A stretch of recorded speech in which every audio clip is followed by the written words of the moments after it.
Well, Jeff, I hope you guys are enjoying being inside the studio because it is very cold out here. This wind has picked up immensely in the last few hours. You can even see the fountain here in downtown. It's totally turned off because it is so cold. But just like we're here to inform you guys what's going on, there are many agencies that have no choice but to deal with the cold weather to keep you safe. And it's going to cost them thousands of dollars. Yeah, Stephanie, this is the letter SGA President Darren Dubose sent ASU trustees Elton Dean and Marvin Wiggins. Now, a lot of what's in this letter, some very harsh phrases, even referring the accreditation as embarrassing. Catalina, you're in the water right now, right? As you can see, I am in the water. This is the Alabama River. I'm actually standing on the sidewalk of the riverfront, and you can see this water has totally covered almost up to my knees, and I'm about 5'9", so it's gotten up pretty quickly. It's actually starting to spill over into the grass. Now over here, you're starting to see the rails are starting to become covered from all of this water. Now usually this part of the river is about 18 to 20 feet deep, and fire officials say they are scared it could get up to about 40 feet deep. But the Alabama River isn't the only area that firefighters are keeping watch. This is the Alabama News Network at noon. Hello and welcome to Alabama News Network at noon here on CBS 8. I'm Catalina Trivino in for Tim Lennox. Thanks for joining us. We have breaking news topping our news at noon. Alabama state troopers are conducting a manhunt in the Prattville and Millbrook area. State troopers made a traffic stop on I-65 this morning. Well, the damage you see here on the outside is not nearly as bad as what you see on the inside here at Flip's Uptown Grill on the intersection of Atlanta Highway and Perry Hill Road. Now check out some of this rubble. Everything from phones to cash registers just melted away, and the owner says it's left nothing but memories of this 20-year-old restaurant and hope in finding the person who did this. Thanks so much, Ryan. Now still to come, the Braves and Rays were back in action today. Mo Carter has highlights coming up a little later in sports.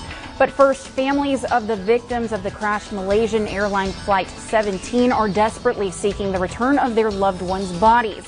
More on that story up next. You're watching CBS 8 and ABC Montgomery.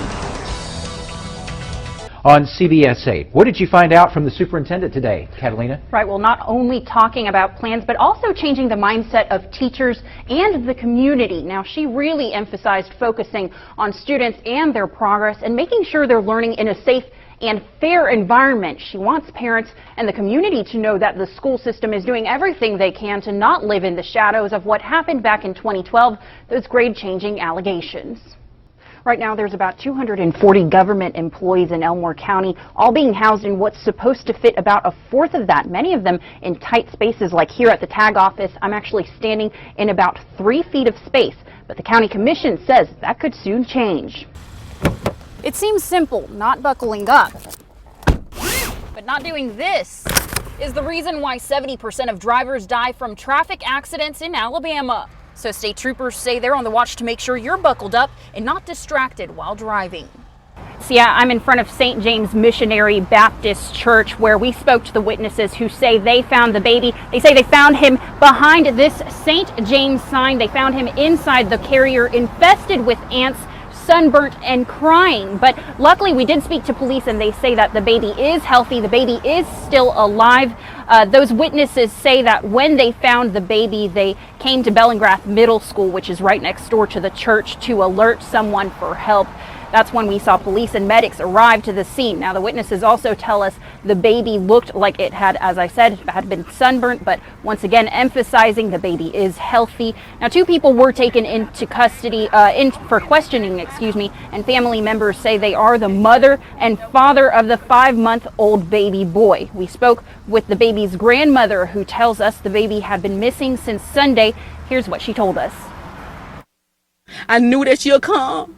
So I just held it because I knew she'll come and she'll bring the baby. But when she came, no baby. And I'm like, why you didn't bring the baby home? Do you think your daughter left the baby there intentionally? Yes, ma'am. The man that came and got you. I don't know. Yes, ma'am. This is exclusive video just minutes before dive teams found the body of 17-year-old Lucas Pantaleon at Cypress Creek in Lounsboro. Family members say Pantaleon was swimming at Holy Ground Battlefield Park with his family. Pantaleon's family is from Mexico. They spoke little English, so I spoke to them in Spanish. Pantaleon's brother-in-law, Oscar Mendez, was at the creek with him. Llévanos a ese momento. ¿Cómo pasó?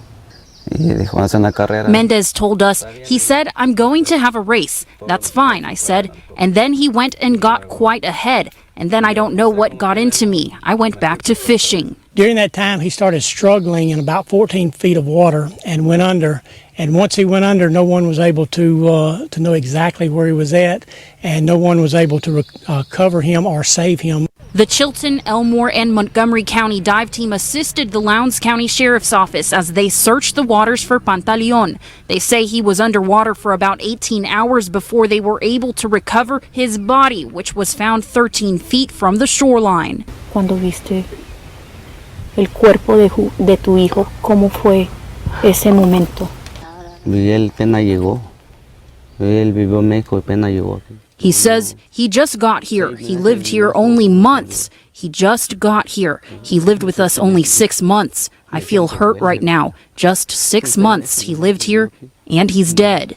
A teenager family members say could swim and was more of a man ready to make a life in the United States. 17 años. He says, 17 years old. I've never met a person like him. Nunca había conocido una persona así.